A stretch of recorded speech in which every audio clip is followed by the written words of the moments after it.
stimulating event. We are here to celebrate the author of the extraordinary erotic book series that has upended the publishing world and quite literally the personal lives of many of her readers. Welcome E.L. James to our stage this evening. She is here to speak about her mega best-selling 50 Shades Trilogy, which has just been reissued by Vintage Books. Yeah. She's subject dynamic between young Anastasia Steele and the enigmatic billionaire Christian Grey.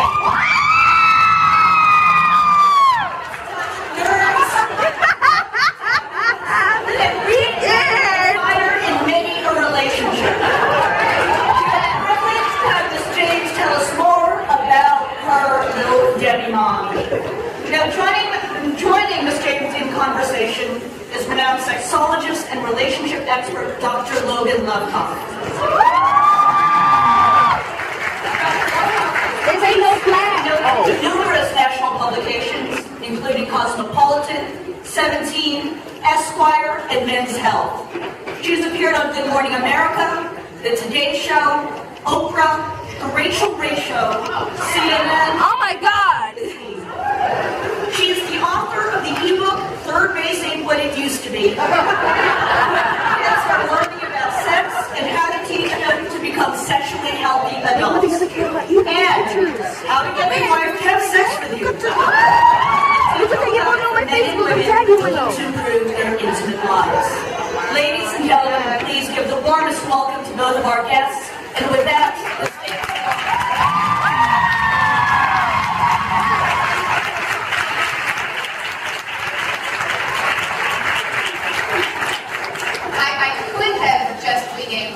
When I said to you, read 50 Shades of Grey. Next time, I'll do that. Thank you so much for being here and speaking with us tonight. The reason you have so many fans, myself included, not just as a sexuality professional, but as a woman and a mom, is that you have helped all of us ignite a passion that may have been hiding for a little bit and have given us the freedom to find our inner goddess again. Okay? Yeah! So with that, you have 3 New York Times bestsellers, a parody on Saturday Night Live. Yeah! Woo! SNL! Women are announcing their pregnancies are due to you.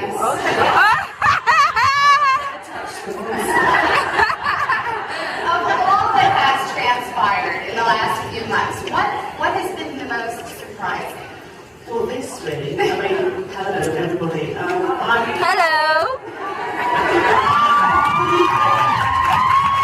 Absolutely gobsmacked by the reaction to these books. I had no idea that this is what I was going to let myself in for. I really didn't. I thought I'd just write this love story. It's a bit racy. And here I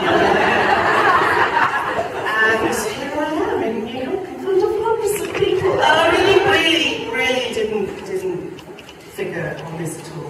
The reaction's been extraordinary, and I'm just so grateful. Thank you. Thank We you. love you!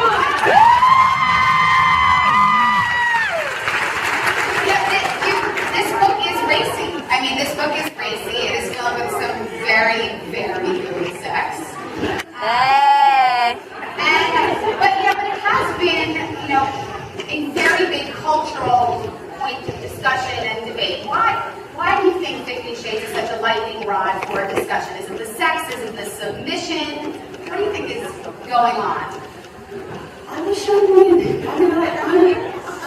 What can I say? I think it's kind of a bit kinky and in places. A little bit. I really don't get it. I don't understand it. I wrote this little love story and Amazing. it's why I don't know. I think for me, what it is it brings women together. That's what it does. People want to discuss the books, they want to do that. And I think on a viral level, it's word of mouth. It's have you read the book? So I think that's what it's done, and that's what it's opened up. Yeah.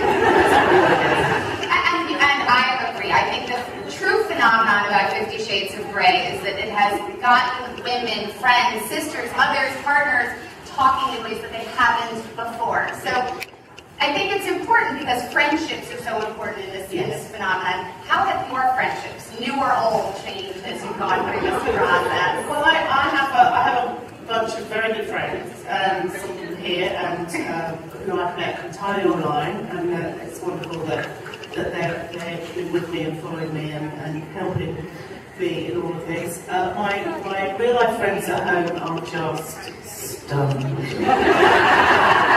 I got a Facebook message on my real life Facebook which said, "You dark horse." I really had no idea I was doing this, so that was, I haven't really spoken to a lot of them really. I've been hiding out writing and I'm going to have to face the music when I go home. They just don't know about all of this at all.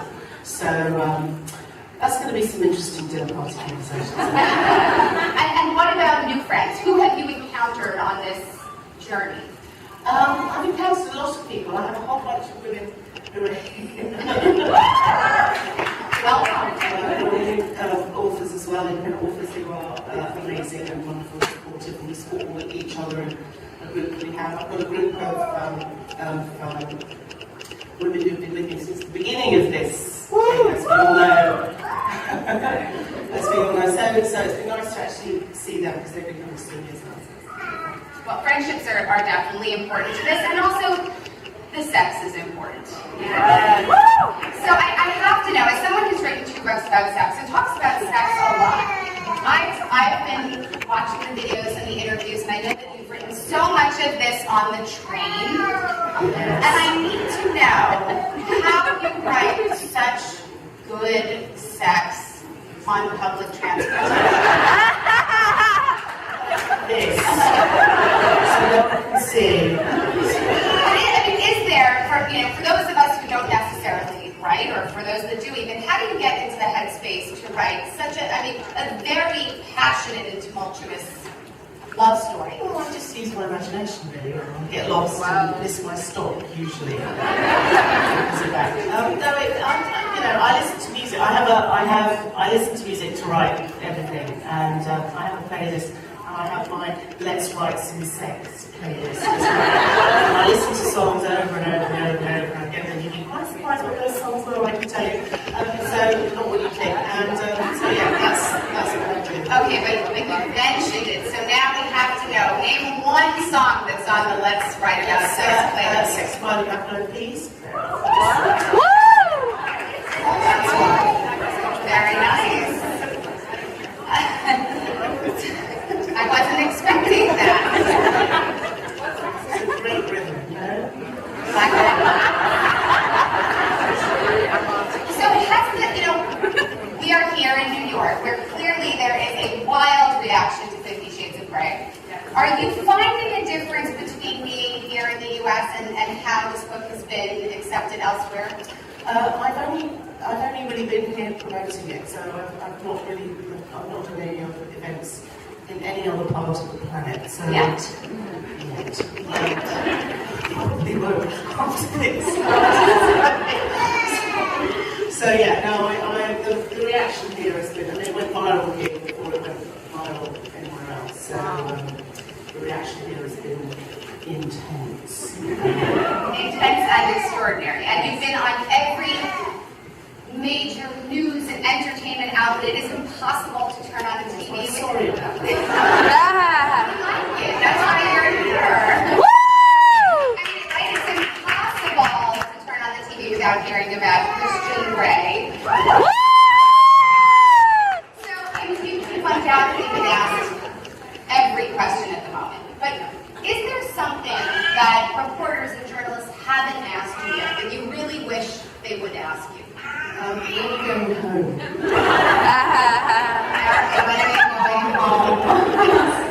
And I'm going home on Saturday. No, stay with us. But what I guess the real question here is, what do you really want your fans, your friends, the new people in your life to know about you that they're not necessarily getting from a few minute, 2020 clip? Well, I'm very boring, very very dull just very ordinary, and I just did not expect this. You know, I'm going to go home, I'm going to do my laundry, I'm going to shout at my children, I'm going to around my husband. You know. Oh, wow.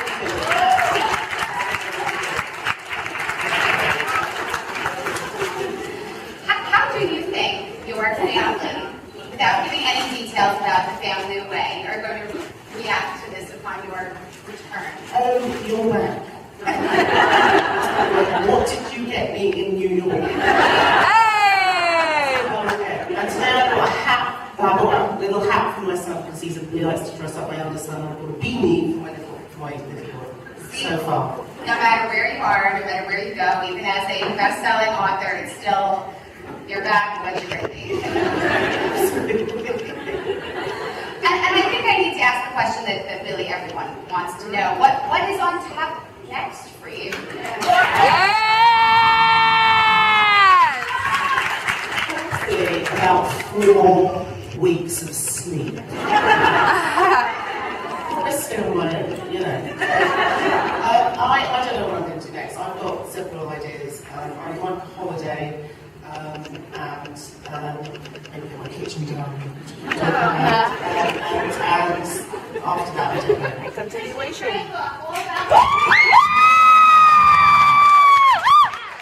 For real!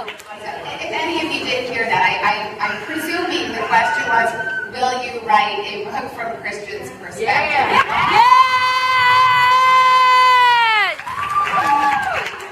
Never say never. Yeah! Woo! So, Erica, I want to know, I mean, you clearly inspired so many people, and not just writers, but people whose relationships may have been lacking, and you've inspired them. Who inspires you? Ooh! Well, I was inspired by Stephanie Meyer, for one. I'm inspired by my husband. I'm inspired by things I see around me with all my school children. Oh, wow!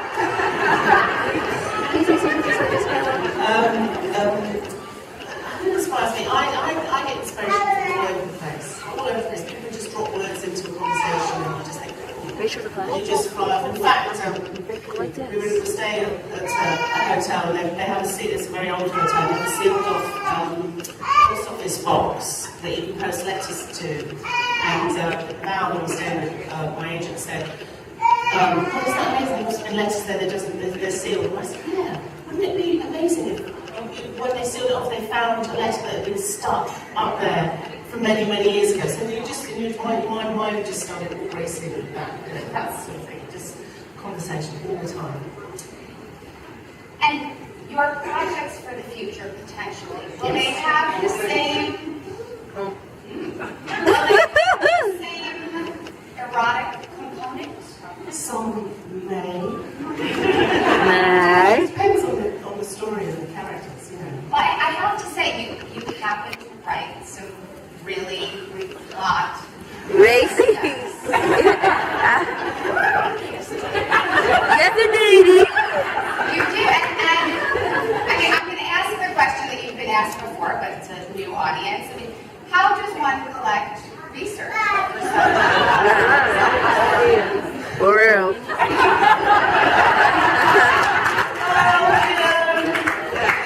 have a weird husband. You have an imagination, and you have the internet. That's what we do. We've had a lot of fun researching these books. And should we ever collect your computer, we will find. My computer's out of hours. In fact, I was having because I've been doing a lot of signing, I was having a massage in somewhere in New York. And I suddenly thought, shit, I left my computer in my room. So I was kind of flying to it.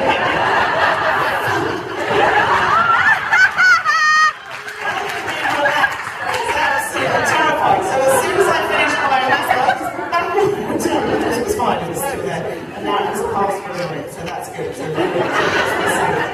it's safe. What is the biggest compliment you've gotten about the 50 Shades of Grey trilogy, aside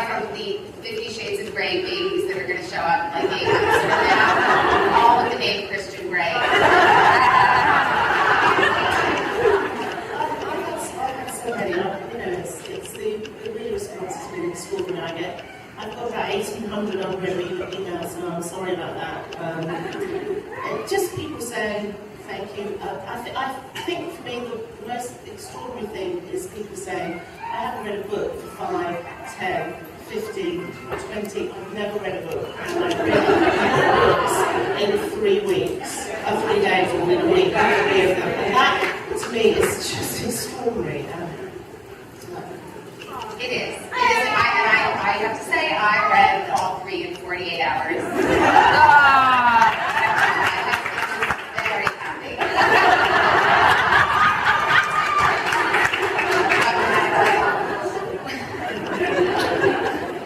So where do you think the story goes next for you and for these characters? Before we close, I mean, is there some end to the story? Is there a conclusion? Or are we going to just... I thought I had finished it. Oh!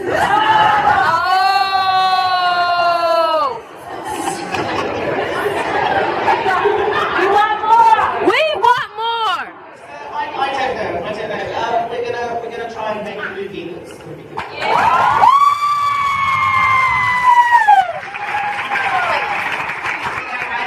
I think that is really quite an extraordinary place to end this journey here tonight. You have inspired so many of us. You have changed the way we see ourselves, the way we see women's sexuality, the way we can change the public discourse and really, acknowledge that we are all sexual beings, regardless of what we do and who we do it with. And I think it's about damn time, so thank you.